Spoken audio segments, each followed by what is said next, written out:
बिस्मिल्लाहिर्रहमानिर्रहीम। प्यारे स्टूडेंट्स, आज हम जिस टॉपिक पे बात करने जा रहे हैं वो थ्योरम है। तो आज 10th का फर्स्ट थ्योरम इसके बारे में डिस्कस करेंगे और आपको मैं बताता चलूँ कि इसकी इम्पोर्टेंस ये है कि ये 8 नंबर का थ्योरम हमारे मैथ के पेपर में लाजमी तौर पर आना होता है। इसको किए बगैर जो हमारा पेपर मुकम्मल नहीं होता और जो वीक स्टूडेंट्स हैं वो सिर्फ़ और सिर्फ ये 5 से 6 थ्योरम कर लें और एक चैप्टर कर लें तो वो आसानी के साथ मैथ में पास हो सकते हैं। और जिन स्टूडेंट्स ने बहुत अच्छे नंबर या कंप्लीट मार्क्स लेने हैं तो वो इसको जो ना वो पूरे के पूरे थ्योरम और आगे हमारी जो आने वाली वीडियोज़ हैं उनको लाजमी देखते जाएं। इंशाल्लाह मैं उसमें पूरा तरीका वो बताऊंगा जिससे हम जो है पूरे नंबर भी हासिल कर सकते हैं। तो हम जो है वो अपने इस थ्योरम की तरफ जो है जाते हैं। थ्योरम में सिर्फ मैथ में जो पहली चीज़ आएगी वो गौर से देखते हैं। तो इसकी स्टेटमेंट में लिखा क्या है? इसकी स्टेटमेंट में सारे का सारा गिवन और जो हमें मालूम करना होता है वो सब कुछ लिखा हुआ होता है। जो हम लोगों को मालूम है और जो हमें मालूम करना है सब कुछ लिखा होगा। हम देखते हैं कि इसमें है क्या और हमें कैसे पता चलेगा। इसमें गौर करें तो देखें क्या लिखा हुआ है, one and only one circle. One and only one circle के सिर्फ और सिर्फ एक सर्कल। इसका मतलब ये कि एक सर्कल तो है। जैसे ये देखें कि ये मैंने कह दिया कि ये एक सर्कल आ गया। Can pass through 3 non collinear points के 3 पॉइंट्स 1, 2 और 3। नॉन कोलिनियर का मतलब क्या होता है कि ऐसे पॉइंट जो एक ही जब एक नुक्ते पर नहीं होती, अलग अलग जगह पर होते हैं, वो नॉन कोलिनियर पॉइंट्स कहलाते हैं। ये हम स्टेटमेंट्स के मुताबिक देखते हैं। तो ये देखें कोई एक सर्कल है और उस सर्कल के ऊपर कोई से 3 पॉइंट्स हैं। जाहिर है कोई पॉइंट्स है तो उनके नाम भी तो लाजमी होंगे। हम लोग उनके नाम रख लेते हैं A, B और C। ये जो कुछ किया इसी को हम लोग जो ना वो क्या करेंगे, अपने गिवन में लिख लेंगे। ठीक है ना, इसी को हम अपने गिवन में लिख लेंगे। जैसे यहाँ पर देखें कि गिवन पॉइंट्स आ जाएगा हमारे पास कि गिवन में हमने क्या कह दिया, A, B and C are 3 non collinear points in a plane. ये हम लोगों ने कोई एक सर्कल कह दिया, प्लेन में 3 पॉइंट्स ले लिए। हमें प्रूफ क्या करना था? प्रूफ उसने क्या कहा था कि one and only one circle can पास, कि सिर्फ सिर्फ एक ही सर्कल इनमें से पास कर सकता है। तो यहाँ पे देखो हम लोगों ने प्रूफ में भी ये कुछ लिख दिया कि one and only one circle can pass through 3 जो ना वो नॉन कोलिनियर पॉइंट्स। कौन कौन से? A, B and C। जैसे कि मैंने यहाँ पर इसको लिख दिया। इसके बाद आ जाएगा हमारे पास कंस्ट्रक्शन। कंस्ट्रक्शन में हम लोगों ने जो काम करना है वो हम लोग इसको देख लेते हैं। वही कंस्ट्रक्शन में मैं यहाँ पे आपको करके दिखा देता हूँ। अब यहाँ पर देखिए हमने A को B के साथ मिला दिया और B को C के साथ मिला दिया।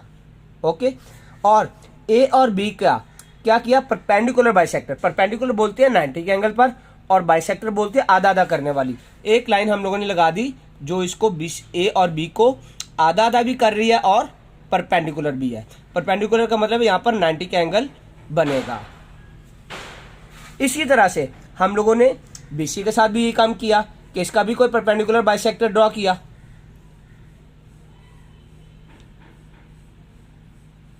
ये अब इनके नाम रख दिए हम लोगों ने। इनके नाम क्या रख दिए? इसका मैंने कह दिया ये D और इसको F, इसका H और ये K।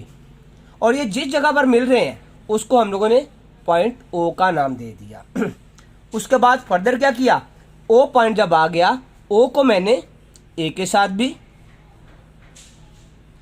O को मैंने B के साथ भी और O को मैंने C के साथ भी मिला दिया। तो यूं जो ना हमारी ये डायग्राम कंप्लीट हो जाएगी। जैसे कि यहाँ पर देख लें ये डायग्राम हम लोगों ने इसको बना दिया। अब जो कुछ किया इसी को हम लोगों ने लिख देंगे। ये हमारी कंस्ट्रक्शन आ गई। तो कंस्ट्रक्शन में देखें कि हम लोगों ने क्या किया था। हमने ये नहीं कहा था कि ज्वाइन A विद B, कि A को B के साथ ज्वाइन किया और B को C के साथ ज्वाइन किया। उसके बाद हम लोगों ने कहा था कि ये दोनों लाइनें जिस जगह पर मिल रही है उसको पॉइंट O का नाम दिया था और उसके बाद O को A, B और C के साथ मिला दिया। तो यूँ जनाब हमारी ये वाली डायग्राम जो ना वो कंप्लीट हो जाती है। तो ये कुछ जो कुछ किया ये हमारे सारे की सारी क्या आ जाएगी? कंस्ट्रक्शन आ गई। जो कुछ हम लोगों ने किया उसको अपनी जुबान में यहाँ पर लिख दोगे, ये हमारी कंस्ट्रक्शन हो जाएगी। कंस्ट्रक्शन के बाद अगली हमारी हेडिंग आ जाएगी प्रूफ। प्रूफ के आगे फर्दर दो हिस्से होंगे, एक तरफ स्टेटमेंट और एक तरफ रीजन। स्टेटमेंट में हम लोगों ने कोई एक बयान देना है और रीजन में हम लोगों ने वजह बतानी है कि भी ये चीज ऐसे हुई तो हुई कैसे, ठीक है ना। सबसे पहले हम लोगों ने कह दिया every point on D F is equi distance from A and B, और हम लोगों ने कह दिया O A is equal to O B. उसने वजह पूछी कि भी आपने इन सारे को ऐसे क्यों किया, तो हम लोग यहाँ पे ना उसकी वजह बयान कर देंगे। क्या बयान करेंगे, हम लोग कह देंगे डी एफ परपेंडिकुलर, ये वाला जो साइन होता है ये साइन जो ना हमारा परपेंडिकुलर का साइन कहलाता है।